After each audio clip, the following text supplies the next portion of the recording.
والصلاة والسلام على سيدنا محمد وعلى أهل بيته الطيبين الطاهرين.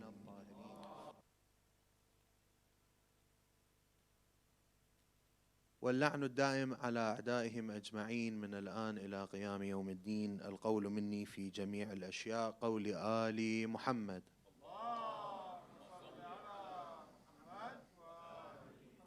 فيما أسروا وما أعلنوا وفيما بلغني عنهم وفيما لم يبلغني. أما بعد، فقد قال سيدنا مولانا الإمام الصادق عليه السلام: الولد سيد 7 سنين وعبد 7 سنين ووزير 7 سنين. صلوا على محمد وآل محمد.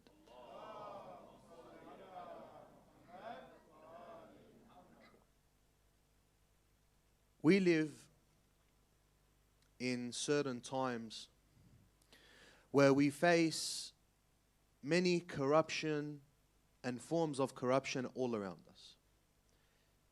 In the days that we live in, a click of a button is that easy to lead you to corruption. Driving down the street, corruption. Wherever you are, even at the confinement of your own home, you have corruption. Wherever you go, corruption is much more easily accessible and available. Which means that as an Islamic household, it becomes harder for you to maintain your religion and for you to pass on this faith and this religion to your children, your grandchildren, and your great-great-grandchildren. And this is something that is very important. When we look into the Quran, one of the great examples that we look into the Quran is Nabi Allah Ibrahim. When you look at Abraham, whenever he would make dua to Allah Azza wa Jal, he would also pray for his dhurriyyah, for his lineage, for his offspring. Consistently, you find Ibrahim throughout the Quran, he is making prayer to his lineage. وَمِن ذُرِّيَّتِي. This teaches us the importance of our lineage. At the end of the day, we are going to have children, inshallah, and they will have children, and so on and so forth. And one of the ulama, they say always, especially in the nights of Layal al-Qadr, pray that your grandchild will be of the Ansar of Imam al-Mahdi. Allahumma salli. So that just in case you are not there to witness the dhuhur of the Imam, pray that your offspring, your lineage is of the Ansar. Imagine how embarrassing it would be that your great-great-grandchild, when the Imam appears, is the enemy of the Imam. So we have to make dua when it comes to our offspring. But as well, we do action. The Imam alayhi salam, he says, "Ad-da'i bila amal karrami bila watar." A person who makes dua but does not act upon what he wants. For example, you make dua that, oh Allah, I want a job, however you're not applying. Karrami bila watar. Like a person who is attempting to shoot an arrow, however the cord that pushes back the arrow is not there. That's called a watar. So when you push back, there is no cord. There is no point. Your arrow will fall right where you are. So when we make dua, we have to act upon this dua. And what is our action? Is to understand how the Ahl al-Bayt teach us how to raise our children. When we look into psychology, I am a student of psychology. I study psychology. And we study within psychology the levels of child development. And there is this psychologist named Piaget who talks about the levels of child development. Subhanallah. The ages that he talks about and the categories that he categorizes is incredibly similar to the categorization that the Imam gives us in the hadith that I first mentioned. What is this hadith? The Imam says, "Al-waladu sayyidu 7 sinin." He categorizes it by 7 years. The first 7 years, the second 7 years, and the third 7 years. The first 7 years, he says, "Al-waladu sayyidu 7 sinin." That your child in the first 7 years is a sayyid. He is a master. He is a king. in the way you treat him. What are the things that we have to do during that stage? And then I'll talk about from 7 years old to 14, and then from 14 to 21. When we start at the ages from 0 to 7, the things that you have to focus on are first and foremost showing love and compassion. A child at that age, you have to show him love, you have to show him compassion. You have to nurture him in a proper environment where he is loved. People, when you look at serial killers, you see a very common trend within serial killers. And the common trend within each serial killer is that as a child, no one really looked after him. No one nurtured him. No one cared, showed love and compassion towards that person. This person grows up to have a type of hatred within him, as he has never experienced the love and compassion of a mother or a father or a family in general. So he ends up being a malicious person, a person that intends to inflict violence because he has never tasted what it's like to be loved. So towards that age, you have to show them compassion and love.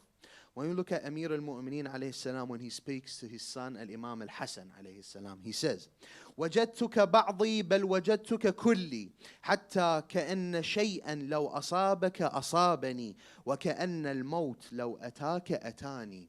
Amir al-Mu'mineen says to his son al-Imam al-Hasan, he said, I saw you as a part of me, but the entirety of me. If you would feel pain, I would feel pain. It is as if I am feeling pain. And if death comes close to you, it is as if he has come close to me. This is to show us the love and compassion we must have to the child at that particular age, from 0 to 7. The second thing is being patient. Hadith says, Al-walad sayyidu sab'a. He's a master. He does whatever he pleases. He's a king. At that age, let him do whatever he wants.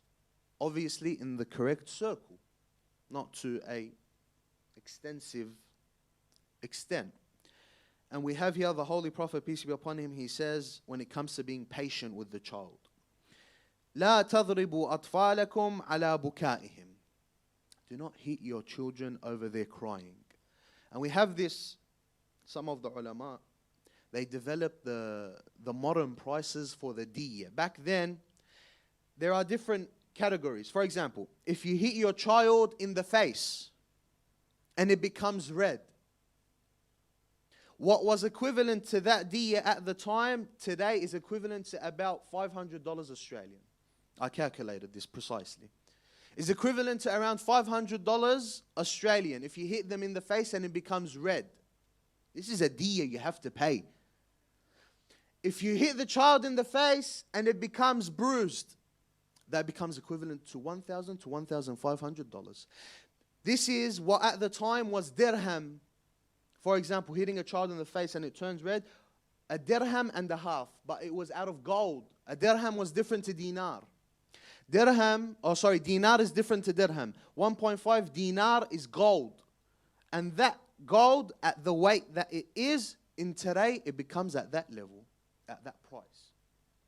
So you hit your child in the face, it bruises, that's around $1,000 to $1,500 diya. This is something that Allah will punish you on the Day of Judgment if you haven't paid. If you hit your child in the face and it becomes black, that becomes equivalent to over $2,000 Australian, if you calculate it to our currency. I know a lot of parents here are looking at me, they are saying, then I have to pay around $1 million for the hitting that I gave my children. That's the price. Islam teaches you to raise your children with love, with affection, not by hitting them. There are many other ways of discipline. لا تضربوا أطفالكم على بكائهم. Do not hit your children over their crying.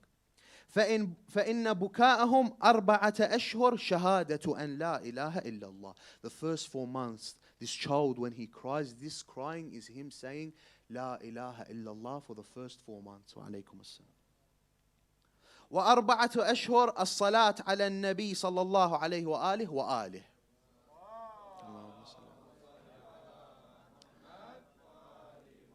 The second 4 months, when this child cries, he is doing salawat. وأربعة أشهر الدعاء لوالديه. And the other 4 months, that crying of his is dua. He is making dua for his parents. And a child at that age, less than a year, is pure. That dua is accepted. And then we have a hadith an Amir al-Mu'mineen. When a child becomes sick, what is the reason behind it? The Imam says, كَفَّارَةٌ لِوَالِدَيْهِ. It is cleansing of the sins of the parents. There is a mercy behind it. There is a purpose behind it. But of these purposes, it is mercy for the parent when your child becomes sick and you have to give him medicine, you have to take care of him, take him hospital, bring him hospital, so on and so forth. Another aspect, actually we don't have a lot of time, so I'll go to the last aspect, then I'll go from 7 to 14. A very important thing that you have to observe with the children at that age is not to break your promise. This is a very important thing that the hadith and the imams talk about. The Holy Prophet, peace be upon him, Muhammad,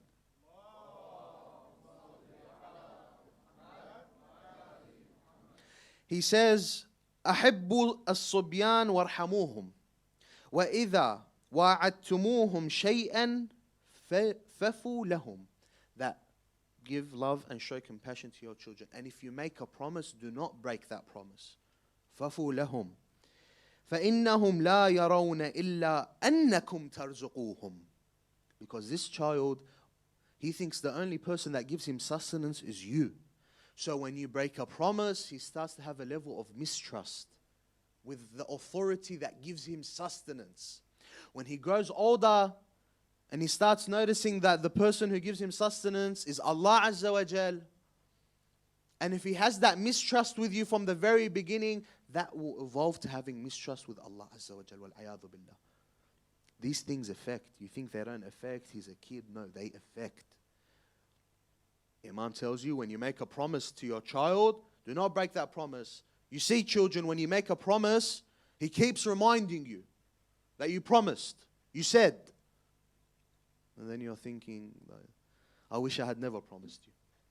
But make sure every time you make a promise to your child, you follow that promise. You do not break that promise. Moving on. From the age of 7 to 14, what does the Imam say? وَعَبْدٌ سَبْعُ سِنِينَ. And the second 7 years, he's a abd. He's a servant. Servant in what sense? This is the age from 7 to 14 where you teach him and discipline him. Teach and discipline. Discipline not by hitting, not by breaking his neck, putting him in a headlock. No, discipline in its levels. The first thing you have to teach them are as goes. The first thing is writing. Teach them to what? Write. The hadith says, من حق الوالد على والده ثلاثة. The right of the son over his father is 3. And يحسن اسمه, to name him, give him a good name. You have a lot of names that some of the fathers give their children. ما أنزل الله بها من سلطان. You have to give names that are the names of Ahl al-Bayt, names of the prophets, names that are mentioned in the Quran, except Abu Lahab, names that are mentioned in the Quran, good names. And it is part of the sunnah of Ahl al-Bayt that the first 7 days, their child, they name them Muhammad.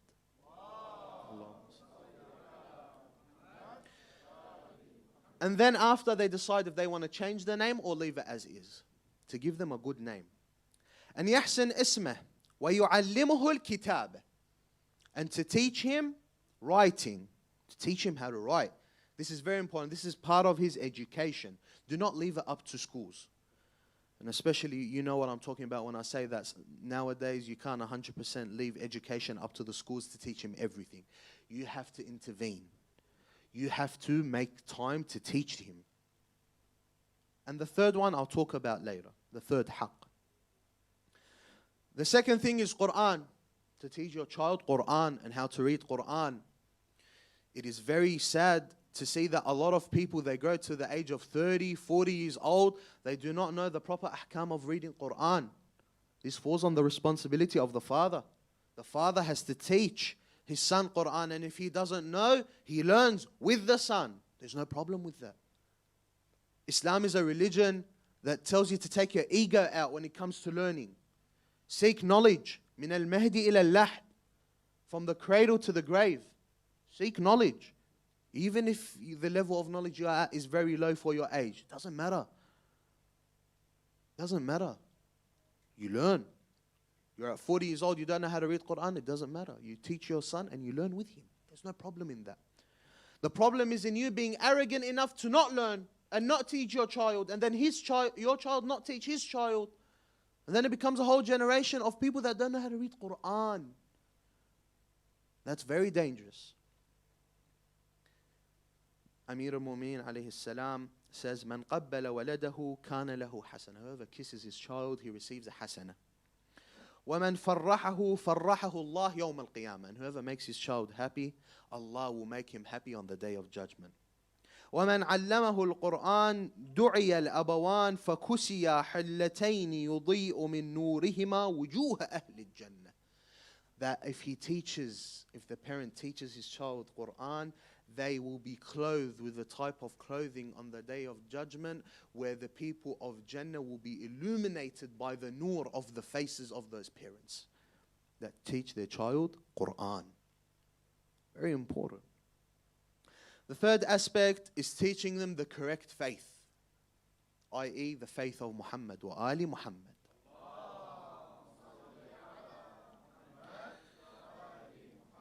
We live in a time where there are many different faiths, religions, sects within Islam itself, ideologies, beliefs.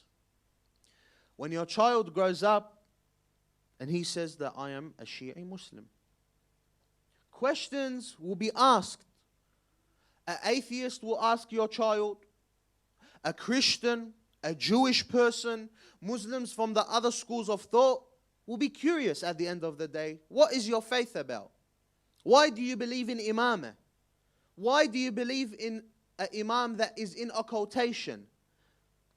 These types of things, as a Shi'i, we should know how to answer. We should have the knowledge to defend our faith. Or at least when we sit there with a discussion of someone with another faith who is genuinely curious about our religion, we should know how to answer. And we should pass that along to our children. We have to teach our children the religion and the faith of Ahlul Bayt and the teachings of Ahlul Bayt. And this is something that the Ahlul Bayt themselves, they order us to do. The Imam Amir al-Mu'minin alayhi salam, he says, "علموا صبيانكم من علمنا ما ينفعهم الله به لا تغلب عليهم المرجئ برأيها." That teach your children the knowledge from us Ahlul Bayt before the murji'ah get to your children. The murji'ah is a certain faith that is a deviant faith at the end of the day. But this applies to any other sect, any other religion. If you yourself are not happy with your faith, if I sit there and tell you, get me imamah from the Quran, you don't know how to answer, how do you think your child will answer? The other people are working hard to take your child off the path of Ahlul Bayt. Make no mistake, they are working very hard. And you see it in front of your eyes how hard they are working. To take your child from the faith of Ahlul Bayt. To take him from the right path. To take him from humanity itself. Leave religion. To turn him from a human to something that is much lower. You have to protect your child with knowledge. You have to protect your child with the teachings of Ahlul Bayt alayhimus salam.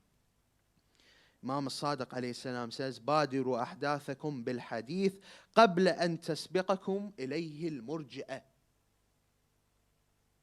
That with quickness, quickly, teach your children hadith. Teach your children the teachings of Ahlul Bayt. It's not hard. I'll give you a practical application. Every week, give your son a hadith and teach him to memorize it. Every week. Short a hadith, get him to learn it. By the end of the year, he has memorized 52 ahadith. And the hadith says whoever memorizes 40 ahadith of the ahadith of Ahl al-Bayt, he will be guaranteed Jannah. Every week I teach my child, Habibi, come sit down, we're going to learn a hadith and Imam al-Sadiq. Every time there is occasion, I sit down with my child and I teach him what is the occasion about Eid al-Ghadir, what happened in Eid al-Ghadir. Istishhad Imam al-Hussein, what happened? Why do we commemorate Imam al-Hussein? Simple stuff like this will save your child so much. And these things you will be held accountable for. You have to understand. You decided to have a child. You have to bear that responsibility. And also, along with the correct faith, also the love of Ahl al-Bayt. You have to teach them the love of Ahl al-Bayt. The Holy Prophet orders this, alayhi salam. He said, sallallahu alayhi wa alayhi. He says, أَدِّبُوا أَوْلَادَكُمْ عَلَى ثَلَاث خِصَالٍ. Teach your children three things. عَلَى حُبِّ نَبِيِّكُمْ. Teach them the love of your Prophet. وَحُبِّ أَهْلِ بَيْتِهِ. And teach them the love of the Ahl al-Bayt. وَقِرَاءَةَ الْقُرْآنِ. Three things. Teach them the love of the Holy Prophet Muhammad.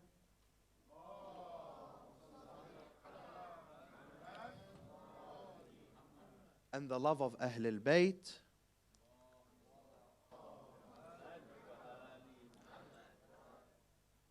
And reading Quran. The love of Ahl al-Bayt creates a connection between this child and the Ahl al-Bayt.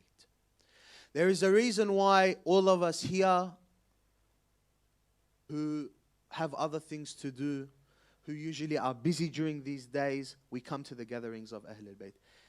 Alaykum as-salam wa rahmatullah. It's the emotional connection with Ahl al-Bayt, alayhim as-salam. This emotional connection is far more important than you think. Far more important. Being bonded with Ahl al-Bayt by blood, by love, this reaches you in Yawm al-Qiyamah into heights that you can never expect. And this is an order from the Quran to love the Ahl al-Bayt. Moving on, there are a lot of points that I will cross as we don't have much time. One of the things that you have to teach your children is their halal and haram. From the age of 7 to 14, you have to teach them, discipline them, teach. Teach them halal and haram. Teach them fiqh. They have to know what's halal, what's haram, what they can eat, what they cannot, how they purify themselves. All of these stuff are very important for you to teach your child. And that is why you see people at a very old age, they do not know the simple basics of tahara and najasa. Because their parents didn't teach them. So you break that cycle. If that is you, break that cycle when it comes to your children. Make that change when it comes to your children. And then we go to the age of 14 to 21. Where the Imam alayhi salam says, وَوَزِيرُ سَبْعِ سِنِينَ. And the age from 14 to 21, he's your vizier. He is your right-hand man. He is no longer a child. Now you have to treat him like an adult. Like he's your best man. Like he's your best friend. Like he's your right-hand man. And the things that you have to do with that is to befriend him. Befriend him from the age of 14 to 21. Start to gradually expose him to the world. A mistake that a lot of parents do out of their kind-heartedness. It is not a mistake out of any malicious intent. They try to shield their children from the world. One way or another, your son or daughter will be out there in the real world. One way or another. You have to have them prepared for the real world. Instead of be surprised and shell-shocked when they're out there in the real world and they notice that no one really cares about them. When they're out there and they notice that it's every man for himself. When they're out there and they notice that no one's going to be there to remind them about salah, no one's going to be there to remind them about their faith. You gradually expose your child to the real world. How do you do this? One of the things you can do is to gradually give him responsibility. From the age of 14, you begin. Make your bed. Give him certain chores around the house. Give him certain responsibilities around the house. Because you're going to give him and leave him to the age of 18, 19. You haven't given him a single responsibility. You haven't given him a single thing. You haven't exposed him to the real world that's out there. And then you expect him at 19, 20 to go, get married, have children, open a house, get a mortgage. How do you think he's going to learn all of that? You're just going to chuck him out? gradually start exposing him and gradually start giving him responsibility.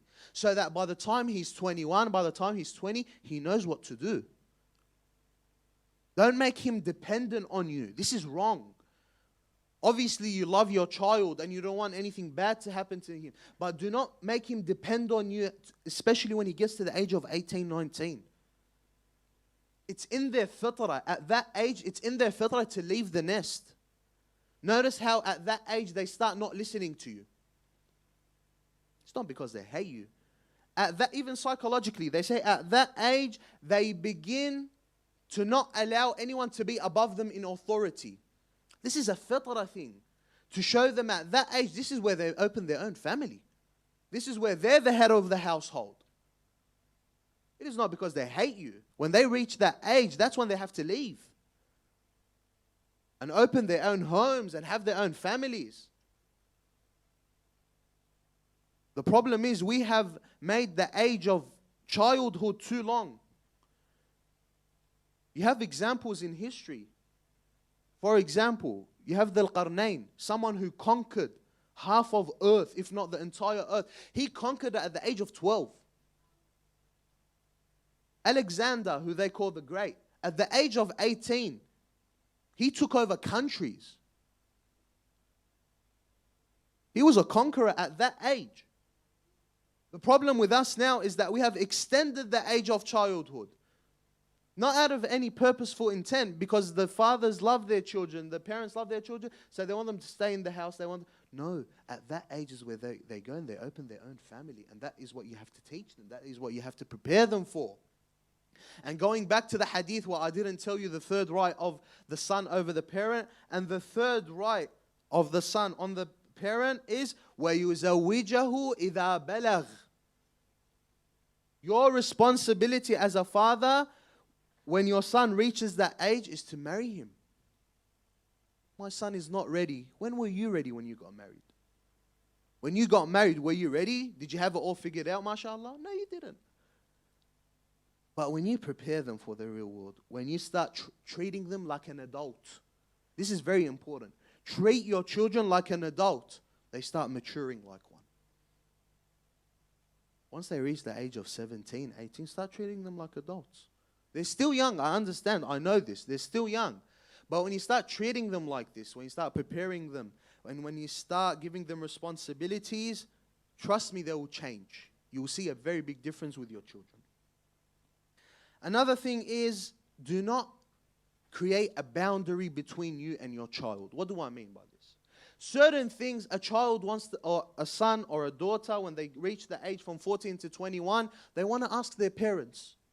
But they're too embarrassed. Because the father, once they want to ask him something, no, Aib, you can't say this. This is wrong. But if your son is not going to ask you, is not going to speak to you, who's he going to speak to?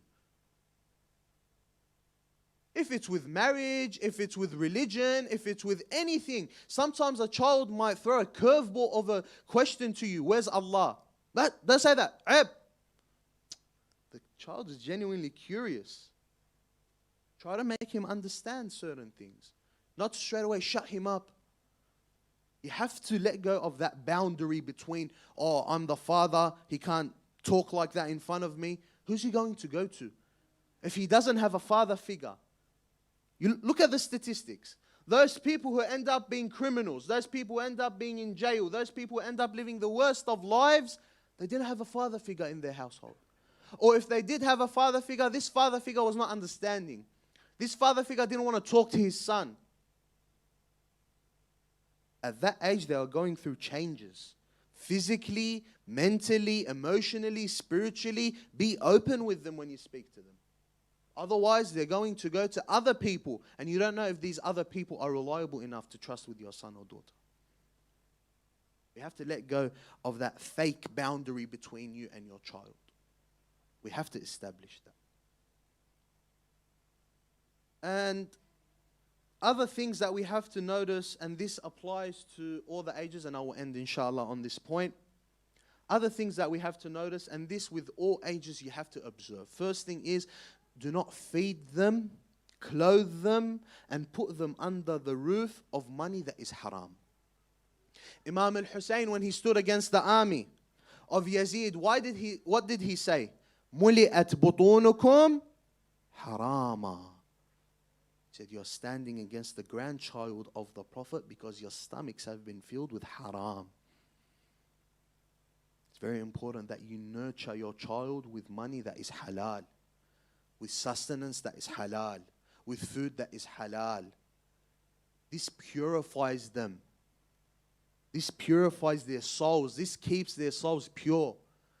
Giving them from money that is haram, or food that is haram, or land that is taken or is haram, this ruins them. Whether you like it or not, it ruins them spiritually. Make sure that it is from halal. Make sure that it is from halal. Maintain a positive relationship with your spouse. A child, when he grows up, his role model is his father. And a daughter, when she grows up, her role model is her mother. And the idea of marriage in their head is what they saw in front of them. So when you have a bad relationship with your spouse in front of the child, what do you think that reflects upon the child? What do you think the image of marriage is for that child when there is a bad relationship between you and your spouse? Their idea of what marriage is, when they grow up, they will do exactly what you were doing. So you have to make sure, even if there's problems between you and your spouse, that's fine. Problems happen. But make sure you don't show it in front of the kids. Because they absorb all of that. Subconsciously, this is even psychological. Subconsciously, they absorb what they see in front of their faces. Maintain a positive relationship with the spouse and be a positive role model. It is very important that you are a positive role model to your child. There is a story, I'll go over it quickly. A son grew up to be a great scholar. He never missed Salatul Layl. Not a single day he missed Salatul Layl. They asked him one day, they said, Sheikh, how do you never miss Salatul Layl? Not wajib prayer, no. Salatul Layl, he would never miss it. His body automatically wakes up at 2 a.m. and prays Salatul Layl. He said, when I was a child, my mother used to wake up for Salatul Layl. So every time she would wake up for Salatul Layl, she would wake me up as well as a child, and she would give me sweets. She would give me chocolate, she would give me any sweet that there is so that I'm awake. And when I'm awake and I really enjoy these sweets, I look forward to waking up for Salatul Layl. I look forward to it. And gradually as I grew up, it became a habit that I can never leave Salatul Layl. And that has given me tawfiq from Allah like I've never seen. And this even scientifically, when you give your child sweets, and it's related to a certain thing, this dopamine spike that happens with the child, and inshallah I'll be talking about dopamine in the coming nights and its importance with youth. But this dopamine spikes that happen with the child, for example, if you're sitting down with salah and you give him a sweet, he starts looking forward to salah. Why? Because that dopamine spike that he got from the sweet is connected with that salah. So he starts loving salah. At the young age, that's how they look to it. And they look forward to it. But also you being a role model. You tell your son pray, you don't pray. You tell your son don't lie, you go rip off other people. You have to be a role model for your parents. And the last thing that I'll talk about is that make them obeying you easy. The hadith says that may Allah's mercy befall upon a parent who makes his son or daughter obey him easy. Do not make it a mission. At the end of the day, your child has to obey you. And if he doesn't, he goes against Allah unless what you're telling him to do is against Allah Azza wa Jal. And tomorrow I'll talk about goodness to the parents. It is a very dangerous thing when your child disobeys you. Make it easy for them to obey you. Do not make it hard. Not everything they try to do, no. Baghdab alayk. I'll get angry at you. I won't be happy with you. Becomes a problem for the kid. That everything he does, it's disobedience to the parent. So we have to hold on to these things. These ways of teaching our children is very important before it's too late. Do not come to the sheikh when your son is 20, 21 and say, Sheikh, now my son is gone. Maulana, my son is lost. You start from the age of 0. You start by raising your child. Do not wake up when it's too late, please. So we hold on to these. And in these majalis, inshallah, we start teaching our children and reminding them of the masa'ib of Imam al-Hussein and keeping them closer to the religion. And by following these steps, inshallah, in these countries and in these types of environments, our sons will maintain their faiths and the generations to come will keep on the faith of Ahlul Bayt alayhim as-salam. اللهم عجل لوليك الفرج والعافية والنصر واجعلنا من أنصاره وأعوانه ومن شيعته ومحبيه وإلى أرواح المؤمنين والمؤمنات رحم الله من قرأ سورة المباركة الفاتحة مع الصلوات.